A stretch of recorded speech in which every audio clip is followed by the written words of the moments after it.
You know the image. You can probably picture it in your head right now. A lone figure thrown into silhouette against a massive glowing full moon. You hear the bones crack, the body twists and contorts. And then, that howl, that terrifying, iconic howl. We all know the werewolf. And we all pretty much know the rules, right? It's like a Werewolf 101. The transformation only happens under a full moon. The only thing that can put one down for good is silver. It's passed on like a disease from a bite. And when it happens, the person inside is gone. Just a mindless, raging beast.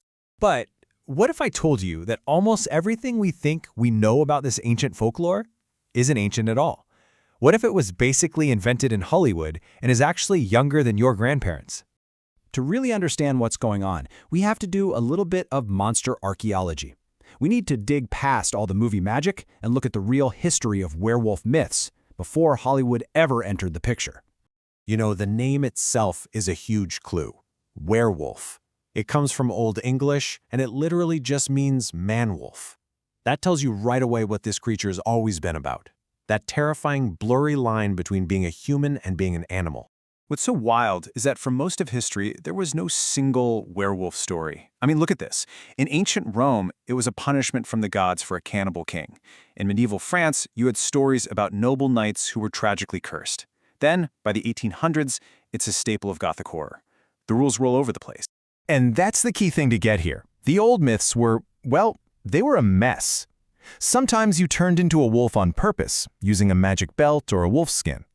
Other times, it was a very specific curse for a specific crime. And the whole silver thing? Nope, not a consistent weakness at all.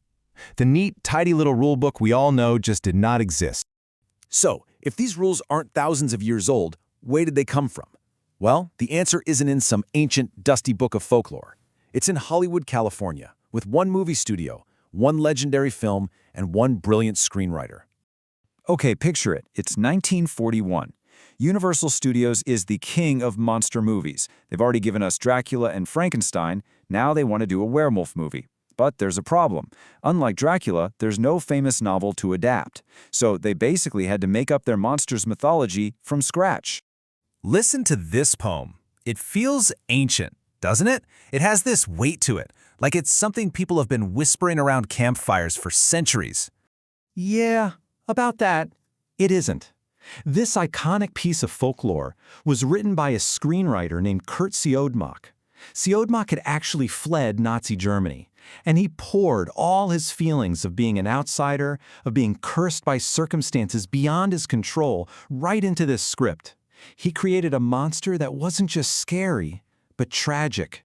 And this chart just lays it all out. Siodmak basically wrote the modern werewolf's Bible. The idea that you get it from a bite, like rabies, that was him. The rule that only silver can kill a werewolf? He completely made that up for the movie's climax, where the hero has to fight the wolfman with a silver-tipped cane. He literally invented the rule. So now we have to ask, how did these made-up movie rules become so powerful that they just completely took over and replaced centuries of actual folklore in our minds? And here's a fun little twist. Believe it or not, even the most famous rule, the full moon, wasn't totally locked in that first movie.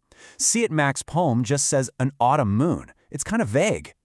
The last critical piece of the puzzle fell into place 2 years later in the sequel, Frankenstein Meets the Wolfman. It was in that movie that they tweaked the poem to say, when the moon is full and bright. And for the very first time, audiences saw the transformation happen specifically because of the full moon. And boom, the modern werewolf was officially born. From that point on, it was just repetition. Sequels, TV shows, comic books, more movies, they all used Siodmak's rules. They were just so clear, so dramatic, and so memorable that they completely steamrolled the messy, real history that came before them. They became fact. So this brings up a really interesting question. Why this version? Why does this specific Hollywood-invented monster story resonate with us so deeply? What's the secret sauce? Well, I think it helps to look at the werewolf next to its famous cousins in the monster world. Frankenstein's monster is about the horror of being created and then abandoned. Dracula is this ancient, seductive evil that comes from the outside to corrupt us. But the werewolf, its horror is completely different. It comes from the inside.